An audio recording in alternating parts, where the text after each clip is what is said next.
Hey guys, Artosis here. This video is going to show you everything that you need to know about Battle Aces.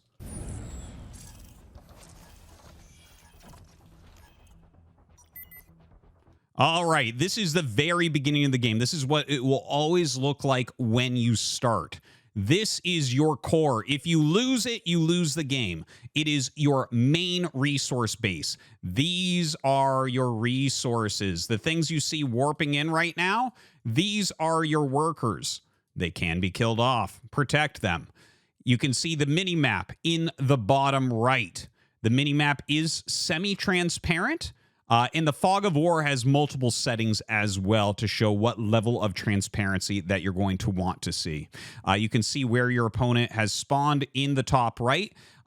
Just to make this clear, because I actually didn't figure this out until I played the game for a few hours, you actually will always spawn in the bottom left. The game is actually mirrored, so your play experience will always be from the same location. I know it might sound confusing, but believe me, it works out just fine. Looking into the bottom left, we have, this is the simplified command card down here, right? We start off with two different resources, both at 400. We have red and blue. I'll talk more about those in a moment. This is your unit deck. We're going to talk much more in depth about that after everything else. And then we have the expansion button. We have the Foundry button, and we have the Starforge button. So the expansion button is how you would, of course, expand. And this is for teching up into the top row. And this is for teching up into the bottom row, right? So Foundry and Starforge, it does make a big difference. One thing to note is you do start with the 400. That is exactly the cost, and is the cost throughout the game of making an expansion or teching up to Foundry, Starforge, Advanced Foundry, Advanced Starforge. Okay, so that is always the cost. Your resources come from the same place, but they come at different speeds. The red, you can think more of like minerals, and those come up more quickly. And the blue is more like a gas, right? And that's going to be a little bit harder to get. To put it in perspective at their actual gather rates, if you want to start saving money to hit 400, you've been buying other things, when the blue is at 250 and this is at 0, they will both hit 400 at the same time. So obviously a lot more red coming in. Okay, I'm going to go ahead and hit play for a second here. Enemy is building a resource base. All right, you just heard enemy is building a resource base. We also built a resource base. They basically happen at the same time. This is actually the majority of games that I've played, is both people expand immediately. There are one base plays, there are one base tech plays. So there is a lot of variety in that as well, but this is probably most of the games. Here is your expansion. You can see on the mini-map your opponent's expansion. At first, you might look at that and say, why do I know that he's expanding right away? Well, the game is very fast-paced. I think it'll become evident. Definitely played a bit different from other RTSs in that regard as to what you're able to scout or what you need to scout versus what you don't. And we'll talk more about that in a minute. But I do want to mention that your expansions will go in a certain order. Okay, your first expansion, if you look at the mini-map here in the bottom right, will always be here. Your second expansion here, well, that would be third base, right? So fourth base here, fifth base here. That's it for bases. You can't expand in your opponent's area. His base will be here, here, right? So that would be a full game of 5 bases each. And by the way, if you lose one, like let's say that you have this base up and then you lose this base, when you expand again, it will not go here. It will go back to there. Okay, so you're always going to be expanding in that order, and it will fill in whatever is missing if you've lost something. Okay, this is a very important part of the game. This is called the intelligence bar. The intelligence bar shows you what is in your unit deck and what is in your opponent's unit deck and what is available at the moment. So hang with me here for a second. This is going to be the biggest part of your early game, is staring at this and studying it and trying to figure out your strategy. So you come into the game with your unit deck. Okay, the unit deck consists of 2 tier 1s. Okay, so you don't need any sort of tech. There's 2 tier 1s here. And then you have to choose a tier 2 Foundry unit and a tier 2 Starforge unit. And then you're going to have 2 tier 3s, a tier 3 Foundry, a tier 3 Starforge. And then you get a free spot for each. This can be tier 2 or tier 3, right? So you only get 2 tier 1 units. You definitely have 2 tier 2 and 2 tier 3. And then you get to choose. You can have additional tier 2s, you can have additional tier 3s, or one of each. It's really up to you. These are both in different tech paths, okay? The Starforge button down here, that opens up the bottom tech path. As of right now, and I assume forever, Starforge will have flying units, and there will be no flying units on the Foundry, right? The Foundry is up here, this area, and that's this one, and that's all ground units. Okay, another thing to mention is that these little icons are very, very important. Okay, you see those little guns? That means that these units can shoot air units. You really need to have some units that shoot air units. The amount of people that lose some of their early games for not having those in their unit decks, it is immense. And in fact, the vast majority of people, and I think it is almost always correct, put 1 basic unit in tier 1 and 1 anti-air unit in tier 1. It is important that you have that, because if your opponent goes to Starforge and you don't have something like that, you're going to be in trouble. So you can see there is a spread here of what can hit air and what can't. Just as a note, units that hit air generally are weaker against units on the ground for their cost as compared to units on the ground that hit ground. Makes sense, right?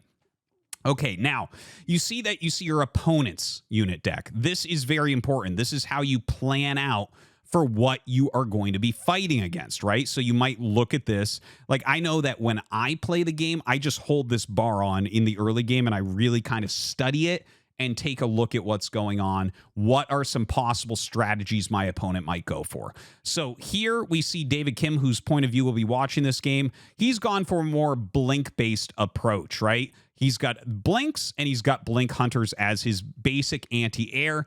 If we look at his Starforge tech, he's got 3 different units that fly, one of which can be utilized as anti-air.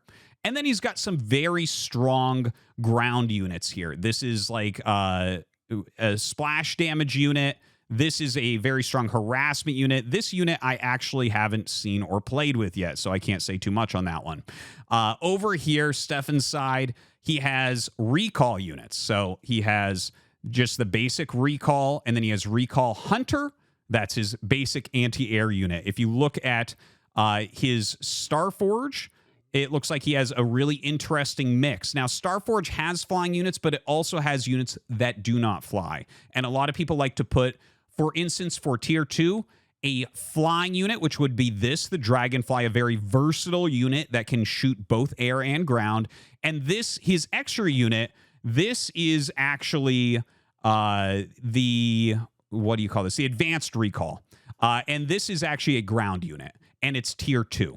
Okay, so Starforge, you can have a mixture of ground units and flying units. I don't think there's any tier 3 ground units over there. And generally speaking, the beefier ground units do seem to be in the Foundry. So just wanted to mention that, right? So looking at the Foundry units, we have the Bomber. This is a Baneling. This unit I actually have not seen or played against yet, kind of a new ad. And this is the Predator. This is an extremely strong tier 2 anti-air. So there you have it. That's kind of the tech you're looking at. Now, when you choose to expand, we saw earlier, right? You can press that button and it pops up on the minimap in that bottom right for both sides. Okay. Now, if someone chooses to tech, it's actually going to show you up here the tech and how the tech is going and what units are being opened up. Okay. And I'm sure that we're going to see that more throughout this game.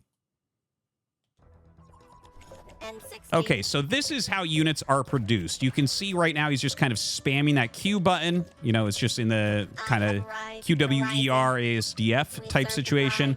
These blinks, you know, this is a unit called the Blink, and it can blink just like Blink Stalkers in StarCraft 2, something like that.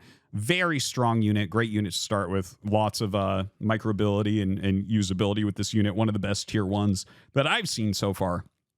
And you'll notice you can just press the Q button and it will produce this for you. One thing I do want to mention is you can hold the button down to just mass produce. And for certain units that are very cheap, that's a very important thing to point out. Standing strong. Prime loaded. So right now, David is just continuing to make some of these blinks. You know, we already saw, if I can pause here once again, you know, as you get more into the game, you're going to figure out like what is aggressive and what's not. For instance, recalls and blinks are both relatively expensive at 100 red apiece. And neither of them are super aggressive. Like, you can be aggressive with them for sure. You can walk across the map, attack with the recalls, and then just recall back home if you're in trouble or something like that. And with the blinks, of course, you can do exactly what you would imagine with blink, which is micro heavily retreat if you need to, that type of thing. But, you know, looking at these two unit sets, if you see that, you're like, okay, there's probably not a lot of aggression that's going to happen. If it is, it's probably from the blink player because they have a bit more mobility on the battlefield. But right now, he's just kind of massing up his army a little bit. Now, he is starting to save a bit, and we're going to see what he ends up doing with this. So notice how he hit 400? Okay, sorry, I did a little bit too quickly there. Now, we heard enemy tech is turning on, and then we heard resource from David Kim's side. Okay, so you can see on the mini-map, David Kim has chosen to expand as he hit the 400, and Stefan has chosen to tech up to Starforge. So notice how you have these little pizza slices coming down on these two units. So this shows you, like, these are the units that are going to be available to him when this research finishes up. Space warmed up and working. Cannon fire link selected. So, of course, this base coming up for David is going to give him more resources, but he's going to be playing against higher tech units, so it's something he's going to have to keep track of and really think about. We serve the prime. The blink's kind of moving up across right now. You can see that fog of war just being pushed back. Loaded. All right, and now you see this is going to be the first engagement here in the game. You can see Stefan has his units kind of pulled back a little bit. These are the recalls. Their ability is to teleport to whatever base you choose. The abilities in this game are on pretty quick cooldowns overall, by the way. Firing on the enemy. So you see some targeting down there. He actually blinks back everything as opposed to one, so a little bit of a unit loss there, and we did get one damaged here. Together. And now we have an expansion going down. The third base now for Stefan. Obviously, as you get more bases and more income coming up, you're going to be able to tech up more quickly, expand more quickly, things like that. So the game just picks up pace over time. Charged. Link selected. And we actually heard on David's side that he's going for Starforge tech, by the way. He didn't show that unit deck. I'll definitely pause me. Oh! Didn't quite catch that. But he is getting his own tech units now. So he's got the quicker third base, and you can see some good defense so far here from Stefan. And he is going to have that quicker tech, so we should be seeing some flying units pretty shortly. Okay, there we go.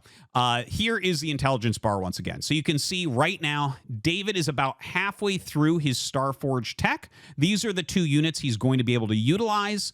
The airship here is one that can hit both air and ground. And then the Falcon, this is more of an anti-ground air unit. One thing to note, anti-ground air units, they do deal a lot of damage, but generally the anti-air ground units will end up beating them. Okay, looking over at Stefan's side, he now has access to the Dragonfly, which can do both. It's a pretty fast unit. And he also has the advanced recalls, which is a pretty high damage output recall unit. So it's very similar to this one, but does a lot more damage. And costs some blue resources in addition to red resources. Teleportation charged. Hovering ground.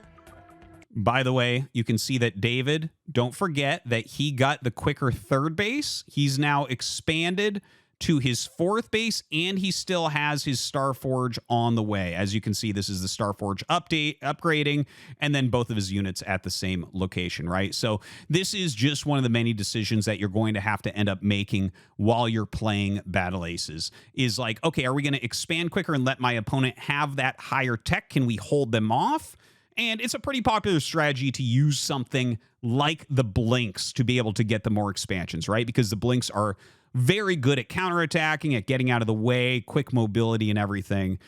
So yeah, you see he's actually getting those bases more quickly. We do not have a fourth base up for Stefan yet, as he doesn't have the mining going as quickly at his third to help, you know, get those resources more quickly. Link selected. Stepping together. Link on standby. Blanks. You can see that David has been rallying out units. He is probably using the all-army hotkey a little bit as well, although it's definitely important to, you know, hotkey on different groups for multi-pronged harassment things. We just saw Stefan is doing some sort of attack over here. Workers down. Okay, and now you actually see the dragonflies coming in, right? This is what we were talking about before. This is that very mobile anti-air, and it also hits ground, obviously. And he's just flying in and killing some of these workers. Now, when you kill workers with any sort of attack or harassment, the workers do respawn on their own for no price.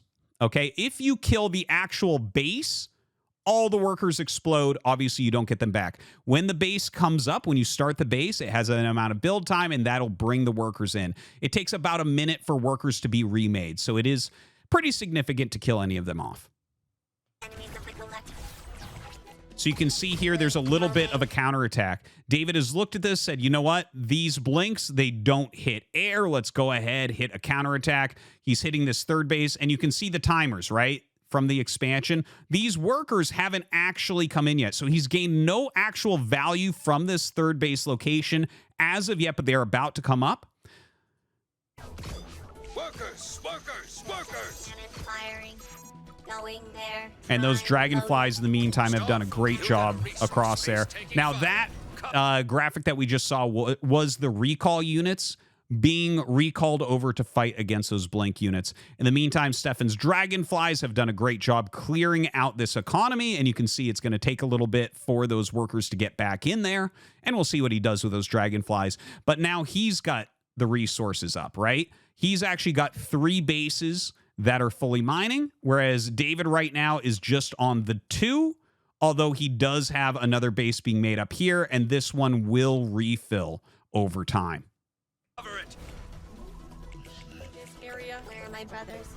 Okay, let's take a look at these other units popping out. So these are the airships, right? These are the additional tier 2 flying unit that David has chosen. He's chosen these to go ahead and play an anti-air role here. We can see as well Falcons being made. These are going to be higher damage, but only towards ground.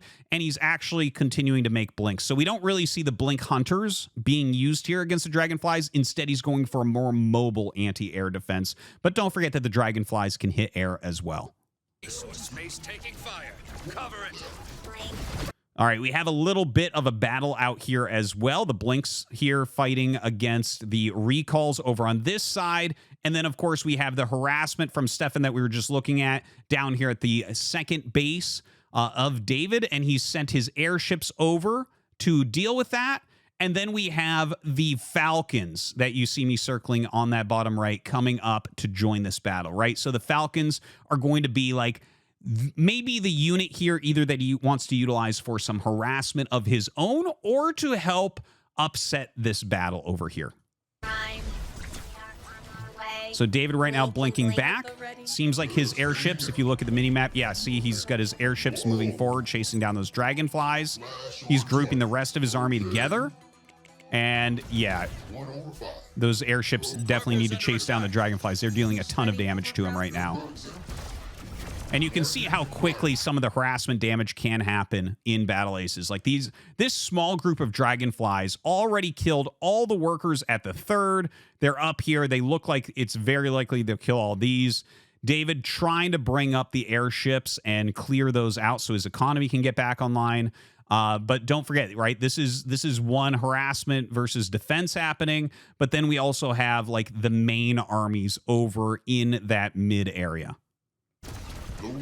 Units under attack.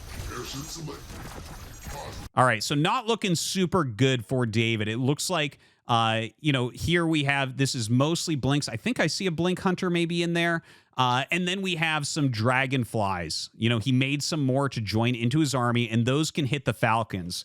So the falcons right now going to be in a little bit of trouble. There's nothing actually in here really that hits air. We just have a single airship, if you can see it right here, one of those boxy looking things, right? So he has a little tiny bit of anti-air, but obviously for dragonflies should be able to take out one airship. The falcons getting picked off. Right now, this is looking very good for Stefan. So David does start to come back. The airship trying to fight off those dragonflies. You can see the dragonflies targeting down the airship. Definitely very important to do. And just bringing up some more airships here is David. And in fact, it looks like now he's gained a little bit of an advantage, right? The airships do a bit better against air than the dragonflies do. And he's mostly cleared out those dragonflies. So at this point, Stefan is starting to take damage from the airships themselves as well on his main ground army, that is. Link on standby. Units reporting damage.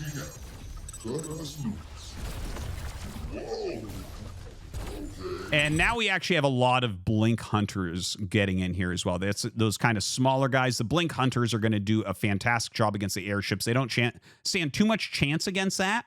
One thing I want to mention is that the attack priority for air units is against anti-air units, which actually becomes very tricky because you don't actually want your air units to fight against the anti-air units unless you have some like overwhelming force, right? Like if you have a bunch and they just have a couple, okay, that's great. But generally speaking, they're going to lose that battle. So you definitely have to be pretty micro-intensive with those when fighting against some strong anti-air. So David moving up through the center here again. Heavy dragonflies. Look at the tactics that we're seeing here. The dragonflies flying in and around, they are a little bit quicker. They're trying to come in from this side to get a lot of good shots on the ground army. The airships up here haven't been moved appropriately to defend that. Instead, right now, they're mostly fighting against the blink hunters in this area. So right now, this engagement definitely looking better for Stefan. Look at that, microing away from those airships. Some very good micro going on. Additional Falcons coming out to try to help out. The Falcons actually doing a pretty reasonable job. Okay, over there. It looks like we had some advanced blinks in there. I'm not sure exactly how many blink hunters were in there. David right now just kind of rallying up. We should mention that it is 4 base right now for David Kim. And Stefan, even though it seems like he's got an army advantage, is just on those 3 bases still. Looks like we have some harassment going on at that 4th base of David's again, and he knows that that's going to be way too quick for him. And as we can see on the mini-map, like he flew in there and cleaned that immediately. So it looks like it was just heavy dragonflies that flew in, killed all of his workers right away. And so David looks like he just wants to go for a counterattack.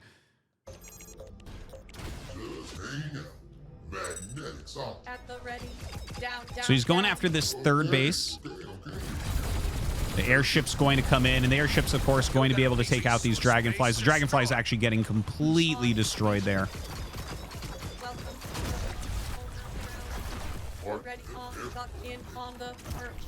The little recall is going to chase him back from there, hoping that his airships can make the difference. Quite a few Falcons being added in. From here to there. Welcome on beyond. You can see that Falcon's a lot slower here.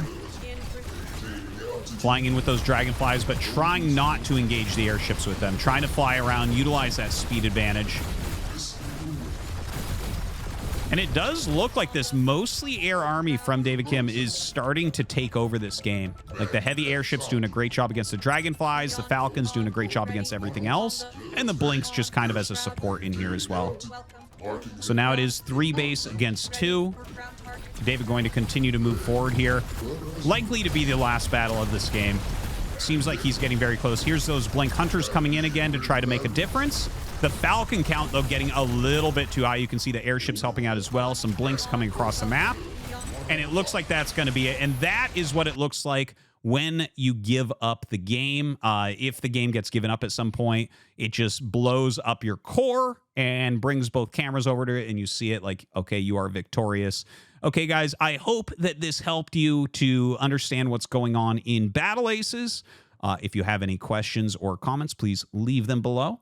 And thanks for watching. Good luck. And I will see you on the ladder.